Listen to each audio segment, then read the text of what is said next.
tarde a todos.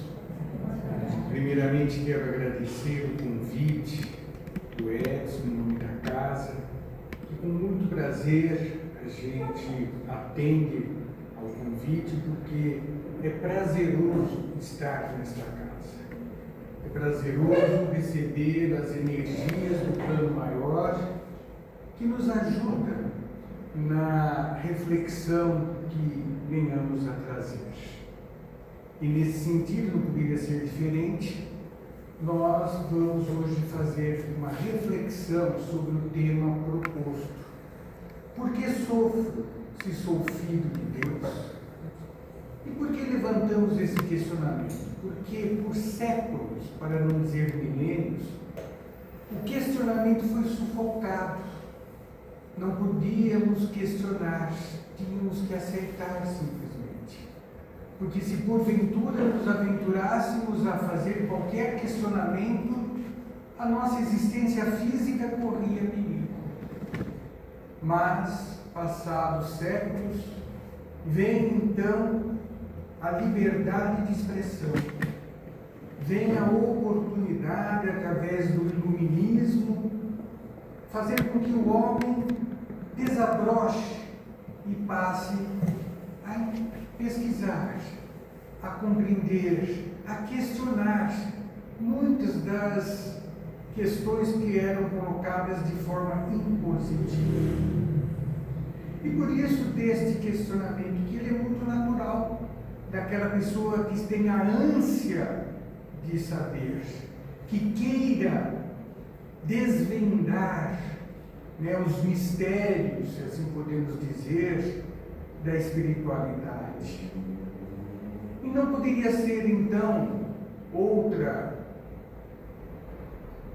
responsabilidade, senão da doutrina dos Espíritos, que vem justamente nesse iluminismo, vem saciar a sede das pessoas que querem aprender, que querem reconhecer quem são, por que aqui se encontram, qual o destino de todos nós.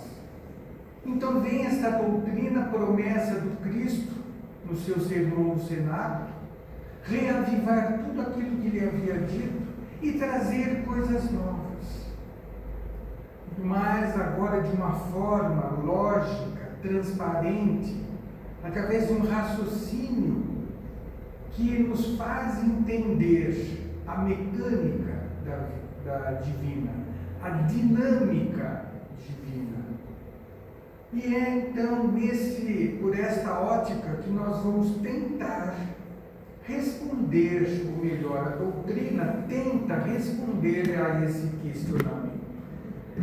Por que sofro se sou um filho de Deus? Então, para responder esta questão, temos que definir alguns conceitos, primeiramente. Porque essa é a metodologia de quem tem um raciocínio lógico, de quem quer apresentar uma proposta. Então, primeiramente, devemos entender o que vem a ser livre-arbítrio.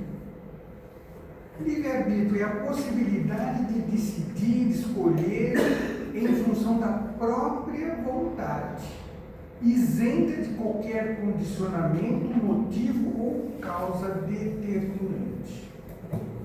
Esta é a liberdade que todos nós trazemos. Claro que nós veremos uma graduação nesse livre-arbítrio. Mas existe, em contrapartida, o que nós chamamos de determinismo, ou seja, princípio segundo o qual tudo no universo, até mesmo a vontade humana, está submetido às leis necessárias e imutáveis, de tal forma que o comportamento humano está totalmente predeterminado pela natureza, e o sentimento de liberdade não passa de uma ilusão subjetiva. Traduzindo esse conceito, seríamos como verdadeiros fantoches.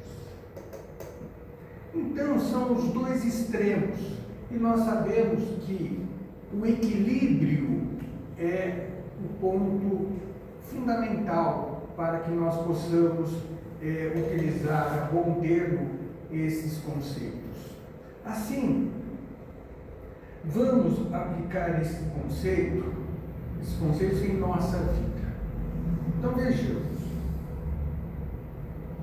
Uma questão: os espíritos encarnados ou não têm livre-arbítrio? Ou seja, nós que estamos aqui encarnados, ou os nossos irmãos que hoje estão nas dimensões espirituais, nós trazemos o livre-arbítrio? E a resposta, basicamente sim. É muito importante quando nós estudamos o Livro dos Espíritos, o Evangelho, principalmente a Bíblia, porque tudo tem um significado. Cada palavra, a posição de uma vírgula, num ponto final, é fundamental.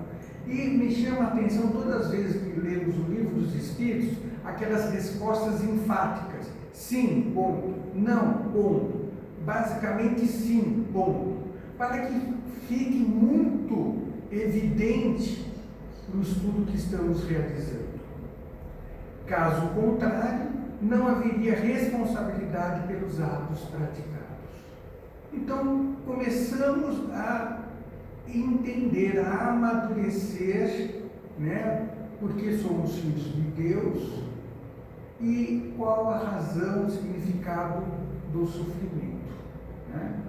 Então, o livre-arbítrio está diretamente proporcional à evolução do indivíduo. Por isso que ele diz que, basicamente, temos o livre-arbítrio. Mas para que possamos melhor entender, à medida que o espírito evolui, ele adquire, então, experiência. E, desenvolvendo faculdades, inicia o livre-arbítrio, tendo liberdade de escolha que vai crescendo à medida que aumenta a sua evolução. Porque, caso contrário, se tivéssemos apenas esse livre-arbítrio sem nenhuma tutela, amparo, nós nos precipitaríamos em muito mais erro. Então nós precisamos de ter uma retaguarda quando estamos no início, nos primórdios da nossa evolução. Por analogia, vamos pegar uma criança quando começa a andar. Com certeza, nessa idade da criança, teremos pais ao lado para protegê-lo, para orientá-lo, estará mais próximo desta criança. À medida em que ela domina a locomoção, então os pais já lhe dão mais liberdade. Ainda estão atentos, porém já permite que essa criança explore, avance, né, dentro do processo de locomoção. Mais adiante, então a criança tem mais liberdade, está mais distante, ela pode por si mesma já ter o domínio dessa locomoção, porque ela já exercitou, ela já conheceu. Então, assim, por analogia, é o nosso livre-arbítrio. Por isso que, basicamente, quando nós somos espíritos recém-natos, vamos assim dizer, nós precisamos de uma tutela maior, precisamos de um amparo. Temos as opções, a liberdade de escolha, mas dentro desta liberdade existe esta proteção. À medida em que avançamos, então esta proteção não deixa de existir, mas ela é como que, não vou dizer substituída, mas a responsabilidade que a pessoa vai adquirindo pela experiência adquirida faz com que ela tenha maior liberdade de opção, porque ela começa a entender as consequências. Uma criança que está engatinhando, ela não sabe se andar um pouco mais se vai cair, se tem um abismo, um buraco ou não. Já uma criança que experimentou, sabe dos perigos, então ela por si só passa a ter um domínio maior, uma opção maior de ir ou não adiante em determinado caminho. Então, assim, se dá o livre-arbítrio para todos nós. À medida que evoluímos espiritualmente, vamos tendo maior expressão dessa liberdade, porque estaremos atrelados à responsabilidade. Existe determinismo em nossa vida? Existe, com certeza. E isso é até para nós um alento. Então, há condições que nos são impostas pela providência divina, visando a continuidade obrigatória do nosso progresso. Ou seja, à medida que nós vamos tendo responsabilidade pelos nossos atos e vamos incorrendo nos erros, temos que repará-los. E assim sucessivamente, até que venhamos a aprender o que é certo e prosseguimos na nossa jornada evolutiva. Numa única existência, numa única experiência, somos incapazes de conseguir abranger todas as potencialidades do nosso crescimento. Por isso que nós temos a reencarnação como este processo purificador. A cada existência, nós vamos deixando, numa existência, um pouco da nossa ingenuidade, da nossa ignorância, vamos reparando os nossos erros e agregando valores pelas provas que suportamos. Então, assim vamos evoluindo, assim nós vamos crescendo. Porque quando nós atingirmos a condição de espíritos puros, não mais reencarnaremos. Podemos encarnar, é diferente, como Jesus o fez, por uma missão. Mas reencarnar é quando ainda estamos no processo de evolução, que ainda não fizemos a conclusão da purificação do nosso espírito. Ainda temos a matéria como coadjuvante para a nossa evolução. Exemplo, a própria reencarnação na lei de causa e efeito, colher o que plantou. Então percebam que, à medida que vamos melhor conhecendo esses primeiros conceitos, vamos começando a ter uma luz no horizonte e começaremos a entender o que vem a ser esse processo de sofrimento que tanto reclamamos. Muito bem. Ocorre nas situações importantes da nossa vida, quer no momento de expiação e também nos períodos de provas. Eu entendo que expiação não deixa de ser provas, só que uma prova compulsória. Você tem que ajustar essa tendência.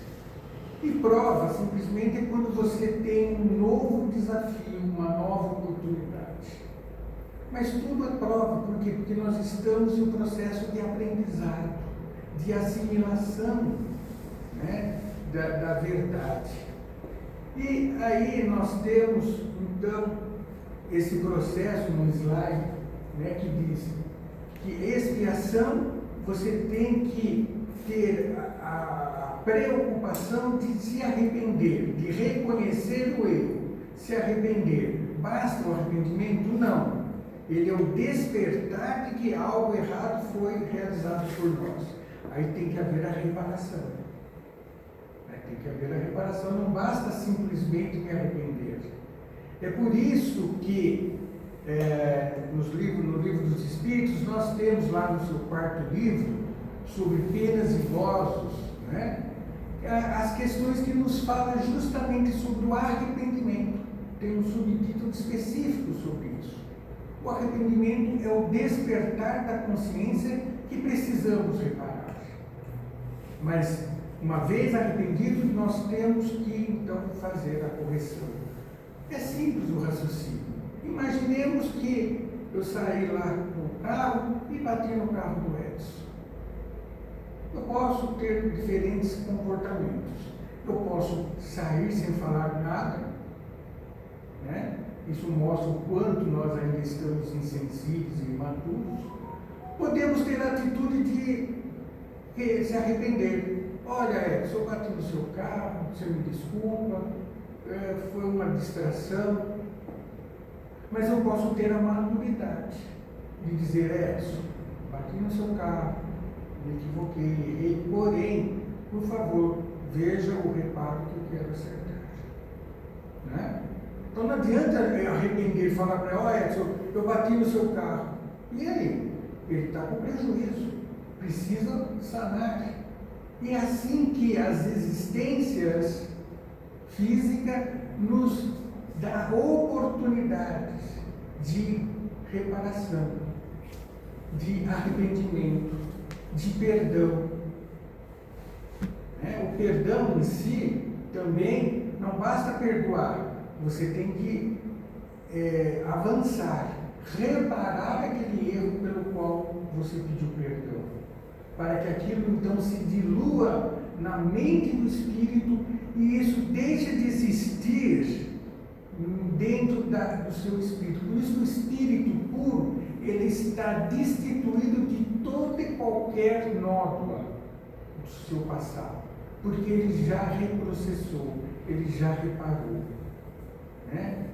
Porque Jesus, sabemos também, avançou como nós, não foi privilegiado. E com certeza Jesus não tem mais a lembrança, porque não precisa ter a lembrança do que ele fizera antes de atingir essa posição. E assim todos nós haveríamos de ser. Por isso, da necessidade da reparação dos nossos erros. Muito bem.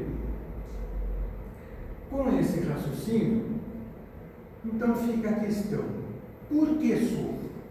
É agora que, com esse preâmbulo que nós fizemos, com estes conceitos que nós passamos a conhecê-los, agora dá para nós entendermos o que é esse sofrimento, né?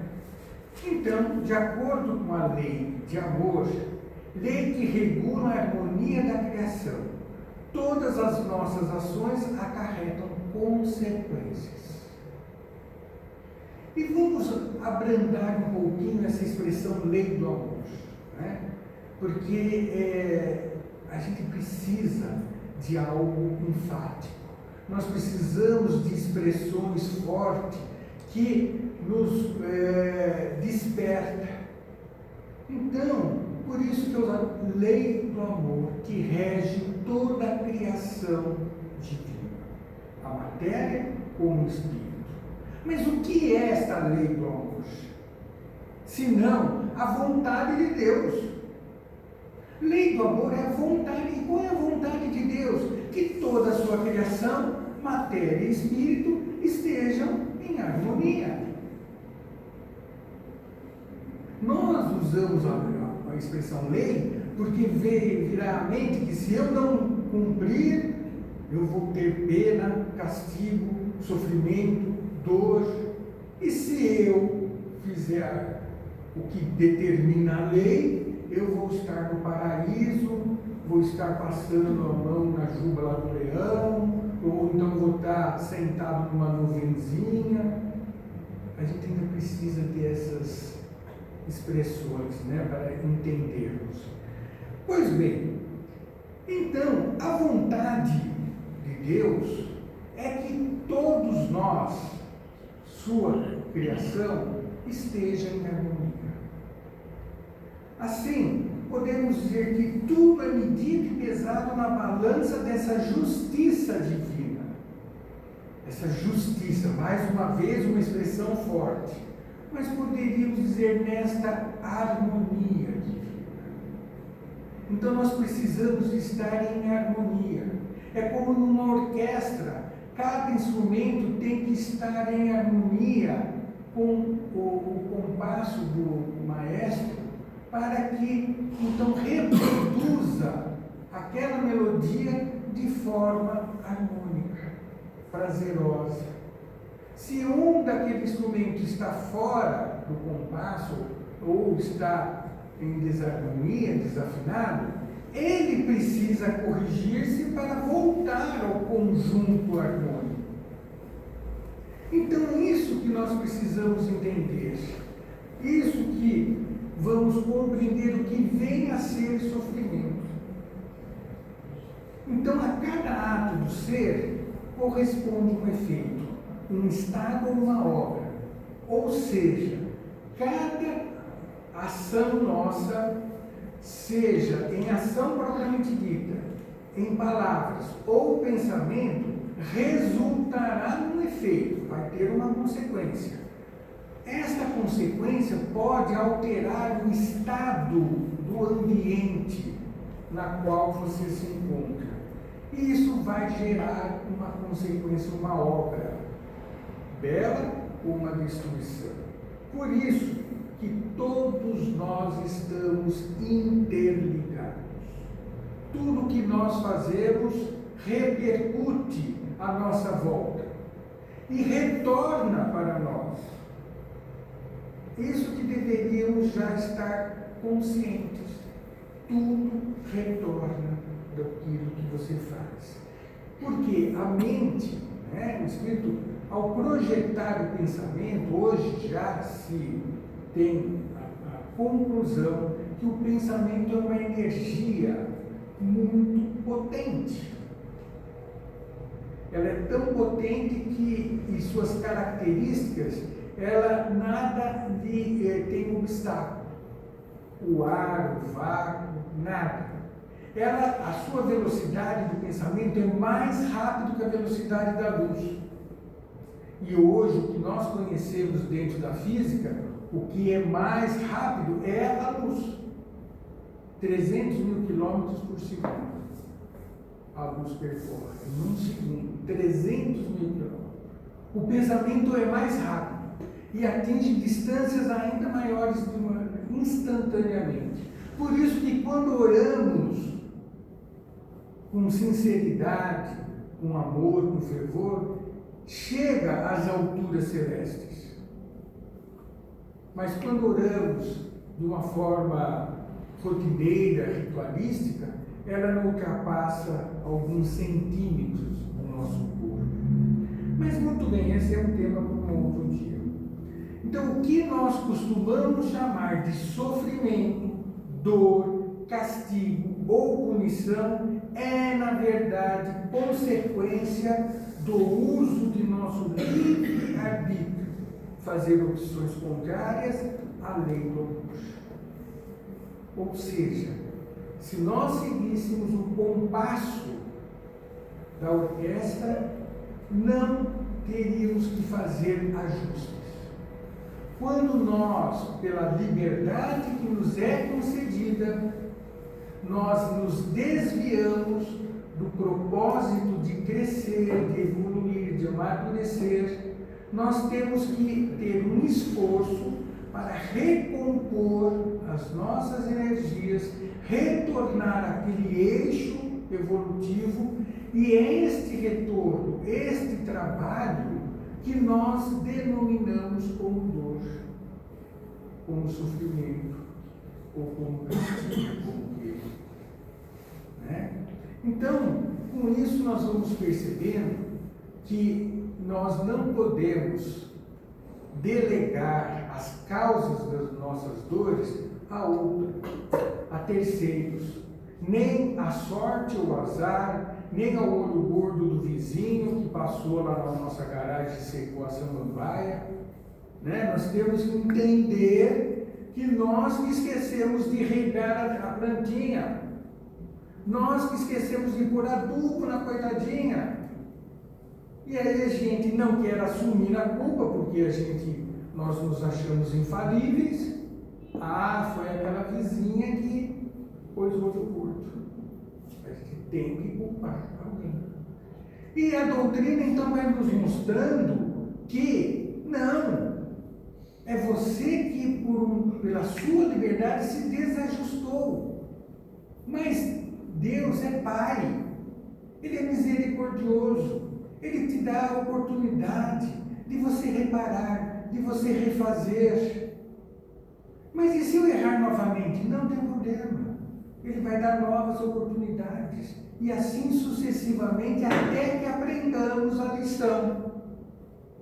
Uma vez aprendido aquela lição, aquilo então é introjetado no espírito. E não se perde mais. É o tal tesouro espiritual. É aquela experiência vivenciada positivamente que passou a fazer parte da sua constituição evolutiva. Aí você passará por novos estágios, sucessivos estágios, até atingir a condição de espírito puro, puro espírito. Aí então estaremos retornando ao Pai. O Pai nos cria e nos lança para evoluir. E nós retornamos dando a Ele o resultado que Ele aguarda de cada um de nós. Porque Deus não haveria de fazer nada falível. Deus não haveria de fazer nada que não vá dar certo, que não tenha solução. Então, por mais que venhamos a resistir ao nosso progresso, haveremos de chegar ao nosso destino. Qual é o nosso destino? A condição de espírito puro. Nisso há um determinismo. Que bom, né? Saber que isso vai ocorrer um dia em cada um de nós. E por que isso é importante nós reconhecermos? Porque justamente naquelas fases difíceis da nossa existência, nós devemos lembrar que um dia eu vou ser um espírito puro. Então eu vou superar essa situação. Eu vou ultrapassar esse obstáculo. Eu vou vencer essa dificuldade. Eu vou superar esta enfermidade que me limita. Porque esta enfermidade está me dizendo que algo eu fiz no meu perispírito que reflete neste corpo. Então eu preciso entender o que fiz de errado para não repetir e corrigi-lo, para que na próxima existência eu não venha com este corpo debilitado, porque eu reparei o molde do meu futuro corpo é o perispírito.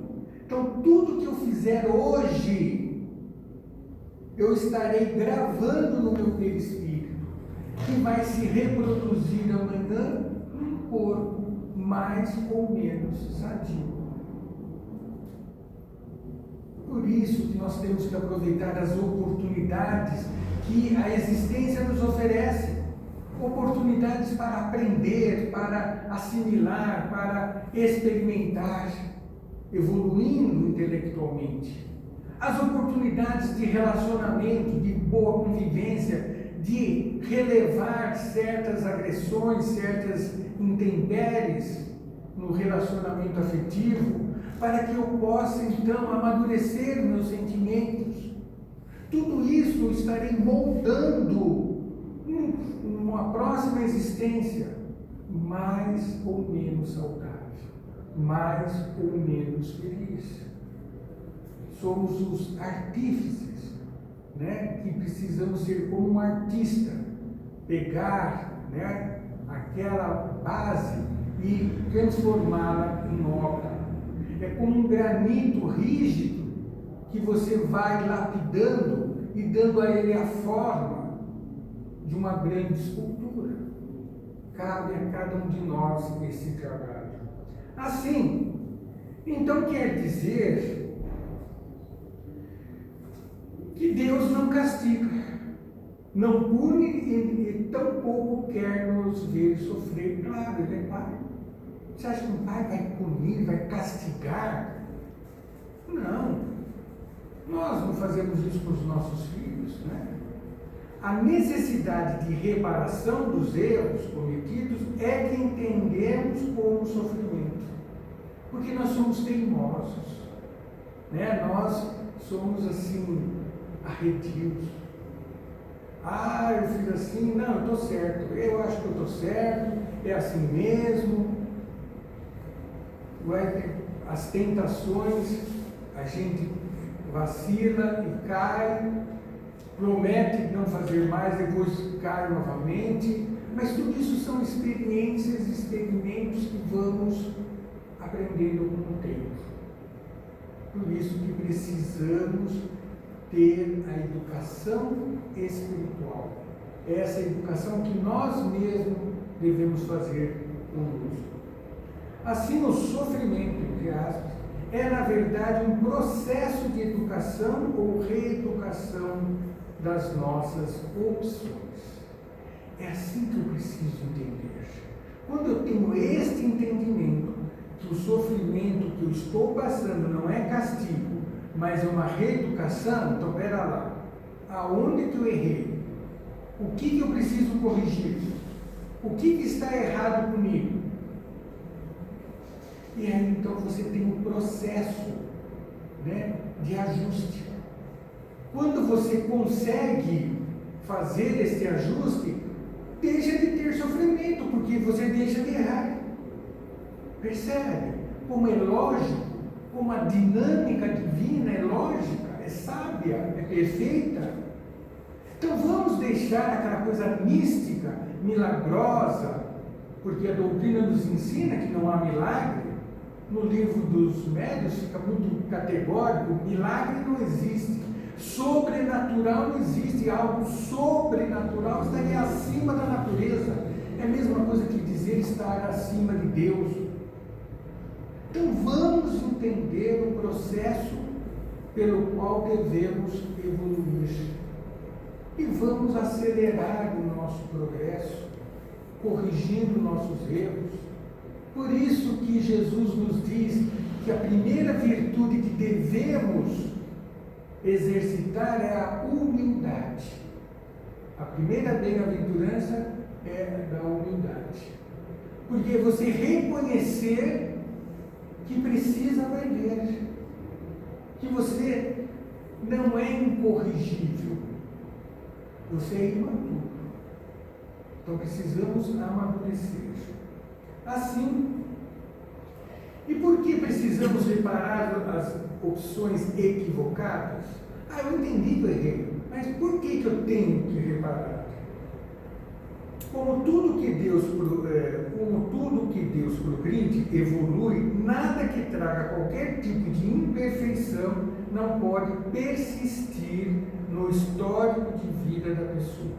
Assim, qualquer coisa ou situação em desacordo com a lei de amor deverá ser corrigida. Então, não adianta que nem o exemplo dado. Eu bati no carro do Edson. Eu pedi perdão, ele me desculpou, mas aquilo fica, né, na lembrança. Quando vai deixar de ficar na lembrança? Quando eu reparar que eu danifiquei no carro dele. Porque aí eu estou quites com a minha consciência. Ele não teve prejuízo, ele não teve que dispor de recursos pelo erro que eu cometi. Percebe? Então essa é a razão pela qual escolhemos existências nas quais haveremos de conviver com aqueles irmãos que no passado entramos em litígio. Então Deus, na sua misericórdia, nos dá primeiramente o esquecimento do que fizemos lá atrás. Mas fica, né, em todos nós aquela continha. Sabe aquela situação? Nossa, eu não sei porque eu não fui com a cara daquela pessoa. Toda vez que eu encontro com ela, eu não me sinto bem. O contrário também. Nossa, como é prazeroso. Toda vez que eu encontro fulano, eu fico feliz. A gente fica assim, num estado de contentamento. São as cicatrizes do passado. E isso, às vezes, precisamos reparar quando é negativo. Por isso que muitas vezes convivemos dentro do lar com aqueles nossos irmãos que nós falamos: esse não tem solução. Essa é a ovelha negra da família.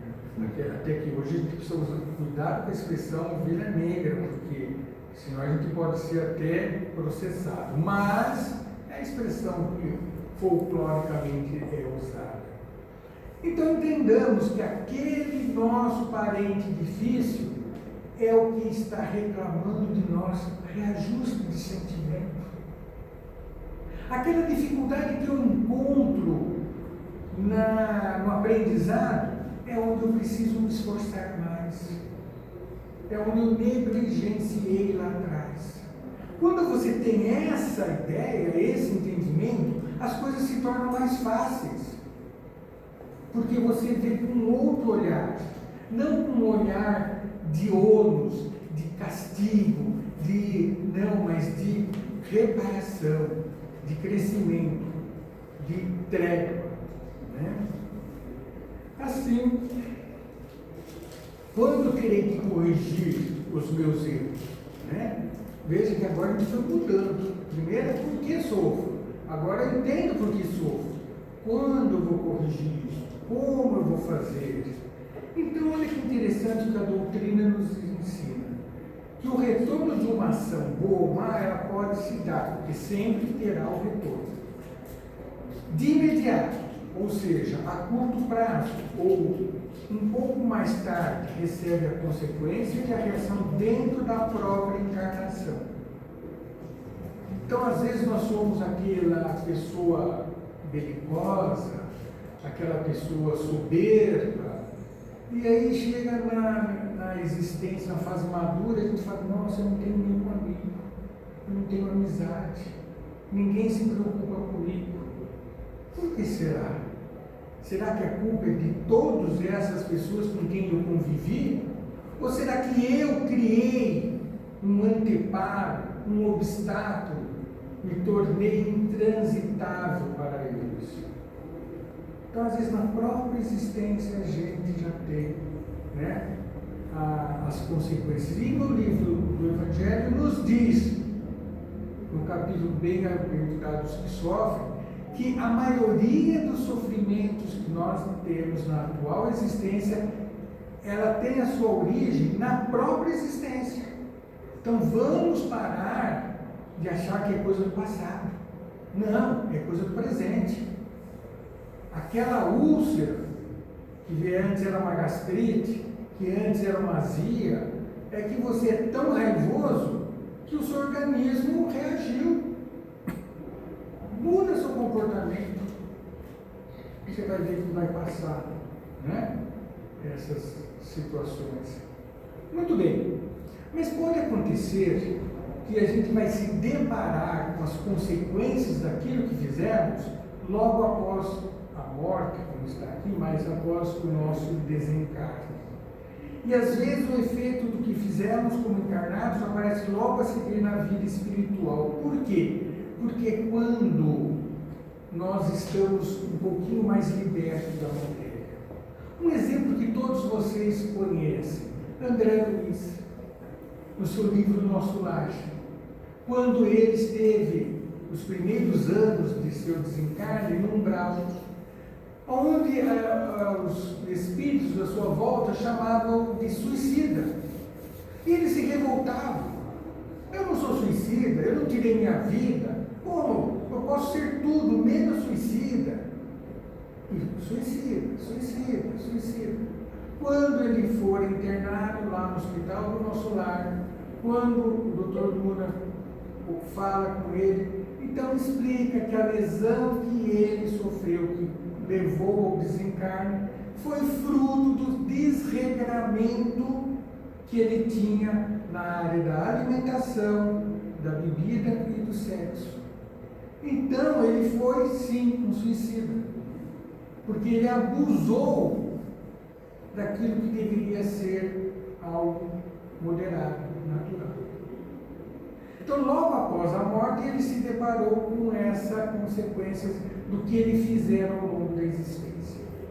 E pode acontecer na reencarnação, ou seja, o que fizemos numa existência pode vir a se refletir em outra nova existência. É aquilo que acabávamos de dizer, que hoje estamos moldando o nosso próximo corpo físico. Se eu, agora começou a prova, Tem as pessoas que já prepararam o churrasco apimentado, temperado, a picanha gordurosa, né? A bebida já encheu e vai falar, vou tomar todas. O que vai acontecer com seu filho? Ah, nada, meu filho é bom, tá? Ele é bom hoje. Vai. Na próxima existência você virá com... Sabe aquelas pessoas que não podem comer nada, respirar, beber água que passa mal? Sabe essas coisas assim? Ah, tudo que eu como, eu sou alérgico a tudo. A glúten, a lactose, a cevada, o pão, o arroz, feijão. Meu Deus do céu! Por que será isso? Genética? Não, a genética ela tem a sua explicação porque você pediu aquele corpo. Por que eu tenho colesterol alto? Aí eu peguei no pé de todo mundo. Porque eu tenho a pressão alta. Porque eu tenho tendência a diabetes. Você tem diabetes muitas vezes vem na fase madura. Porque eu me desregrei anteriormente. Por isso que o corpo que você tem hoje, não reclame dos seus pais. Ah, meus pais, acho que estavam mal-humorados quando me fizeram, por isso que eu nasci assim diabético. Por isso que eu nasci hipertenso. Eles estavam de mau humor ou estava chovendo quando eles me fizeram. Não, gente, é dívida do passado, é o que você fez lá atrás. Então, tudo isso, a doutrina dos Espíritos nos traz hoje, de uma forma clara, explícita, como devemos conduzir a nossa vida, quer no plano físico ou nas dimensões espirituais. As consequências de tudo aquilo que fizermos, de tudo aquilo que falarmos, de tudo aquilo que pensarmos. Por isso que Jesus falou que não deveríamos pecar nem em pensamento. Meu Deus do céu! Nem em pensamento? Será que é assim tão ocupado? Então se policia. Por isso que ele adverte: vigiai e orai para não cair em tentação. Vigiar é esse policiamento. E quando você estiver caindo, ore para elevar seu padrão vibratório. Vigiar e orar. Fique atento. Vamos domesticar nós, espíritos que somos. Então, toda falha ou virtude terá certamente o seu efeito, cedo ou tarde, que ninguém se iluda. Então, não tem esse negócio, fazer coisa errada. Ninguém está vendo. Só hoje. Todo mundo faz. Para de darmos essas desculpas. Mudemos as nossas atitudes. Vamos educar nossos comportamentos. Vamos ser um dia espíritos puros. Puro espírito. Assim, qual será a duração? Já está terminando, viu, gente? Eu sei que vocês estão pagando dívida do passado, ao meu ver, até agora. Com certeza, um bom número de pecados vocês vão estar quites a partir de hoje. Mas vamos mais um pouquinho. Qual será a duração dessa correção? Isso é uma coisa muito interessante, né? Veja que agora aquele ser rebelde do começo da palestra, por que eu sofro? Eu sou filho de Deus. Agora já quer saber como faz, quanto tempo vai durar. E isso que devemos estar sempre dispostos a crescer, a evoluir. Então, o efeito de uma ação, boa ou má, perdura enquanto não terminar o impulso, ou seja, a causa que o gerou. Claro, é lógico, é dedutível. Só uma religião como a nossa, que explica de uma forma tão clara, não basta eu bater no peito e dizer: Senhor, Senhor. Eu tenho que melhorar o meu peito. Se meu coração, ele está, eu aluguei ele com um monte de vícios, mazelas, eu tenho que dar carta, né, para esses inquilinos saírem, para dar espaço para entrar as virtudes no lugar. Não tem como conviver com coisas antagônicas. Uma pessoa orgulhosa, egoísta, ela não é caridosa. Uma pessoa rebelde, ela não é pacienciosa. Então eu tenho que desalojar essas viciações que eu alimentei, que eu criei, para que o meu coração possa então ser alugado para as virtudes e lá ela permanecer. Então, enquanto eu não fizer isso, vai perdurar a necessidade do aprendizado. Então, agora, Deus é tão bom, Ele é aquele Pai mesmo, né? As boas ações que realizamos podem diminuir e até desaparecer os efeitos de uma má ação. E por que isso? Vamos ser lógicos. Não há predileção. Então você está sofrendo porque você não aprendeu. Aprendeu a lição? Não precisa mais sofrer. Se você faz coisas boas, é sinal que você está no bom caminho. Então você não precisa sofrer. Quando você faz coisas boas sucessivamente, sinal que você está aproveitando a sua existência. Então, aquelas mazelas que você tem pode ser minimizada ou até extinta. Se alguém chegasse para um de nós aqui e falasse, olha, você me deve R$100. Se você me der R$1, o resto está tudo pago. Quem não aceitaria essa proposta? Todos nós não aceitaríamos? Todos nós aceitamos, sabe por quê? Porque estamos encarnados. Então Deus, na sua misericórdia, falou, vai, reencarna, faça 1%, corrija 1% dos seus defeitos. Os outros 99% eu te perdoo. Aí eu reencarno. Estou feliz, tenho meus pais, daí casei. Aí eu começo a reclamar. Mas porque hoje está chovendo, hoje está sol. Nossa, o meu serviço, o meu chefe é um chato. Minha esposa, então, nem se fala, é uma jararaca.